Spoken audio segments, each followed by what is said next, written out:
This is a short preview of the lecture video on the topic Congenital Anomalies of the Urinary Tract, Part 2, covering collecting system and ureter, available on the ultrasound educational website www.sonoshare.in. After going through the preview, if you wish to listen to the lecture video, please log into sonoshare.in and subscribe. This is again seen in 1 to 2% of all pregnancies. Now, this paper describes the consensus on dilatation. Dilated ureter is seen, but parenchyma is normal in thickness and appearance, and urinary bladder is normal. So, this is the criteria for intermediate risk, that is UTD P2.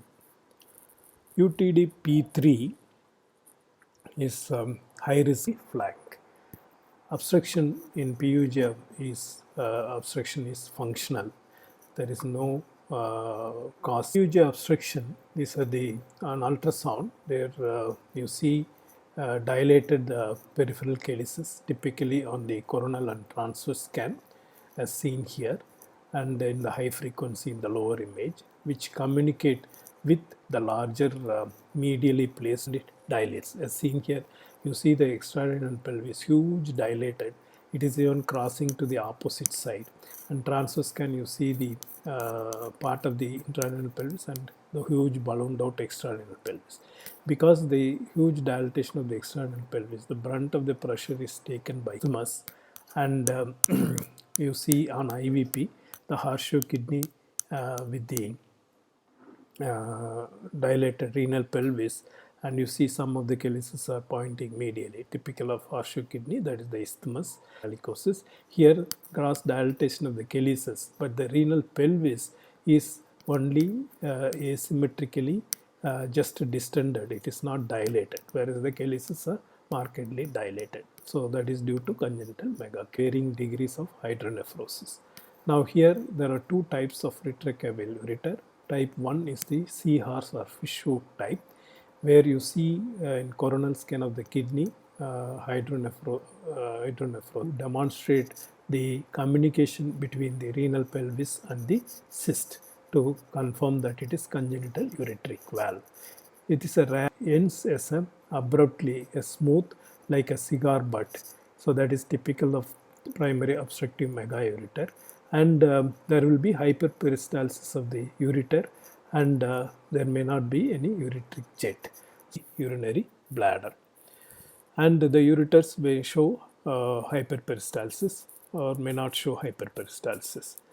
Now with the color Doppler, you see the with the ureteric grayscale appearance of the left kidney, and here in the collecting system you see the contrast bubbles as a brightly echogenic, so that indicates that there is vesicoureteric reflex from the ureteric orifice.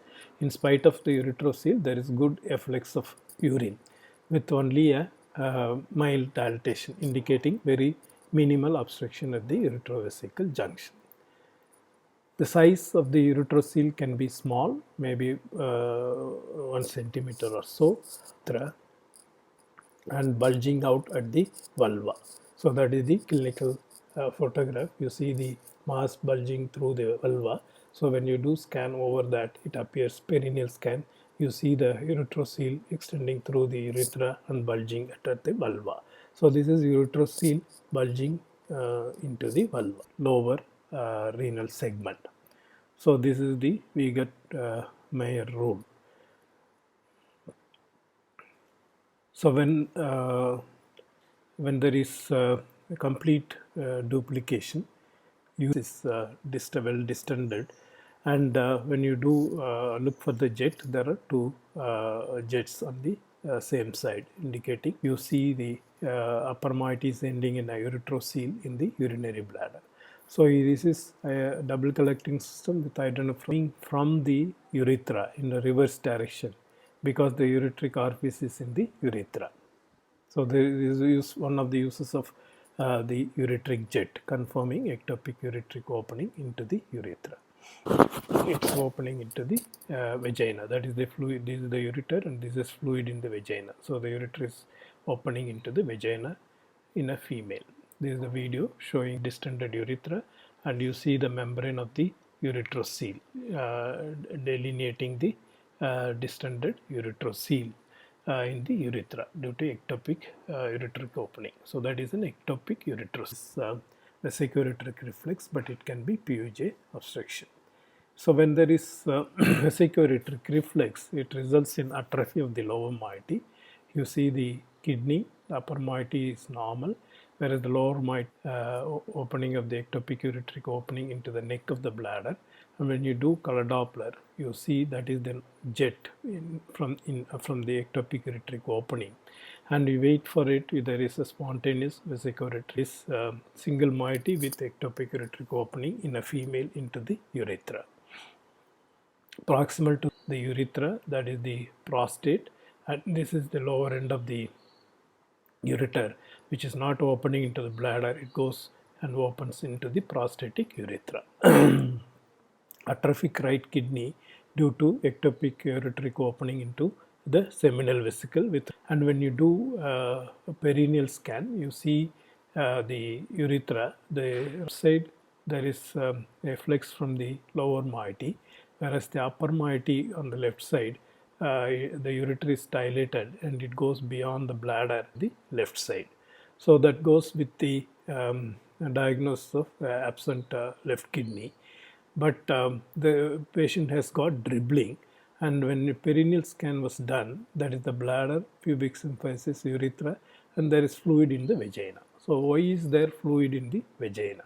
So going on, you see the ectopic ureteric opening into the prostatic urethra, which has resulted in a perineal abscess. And maturity extrareterogram showed the extravasation of contrast from the urethra. Having gone through the preview, if you wish to listen to the main lecture video, go to sonoshare.in.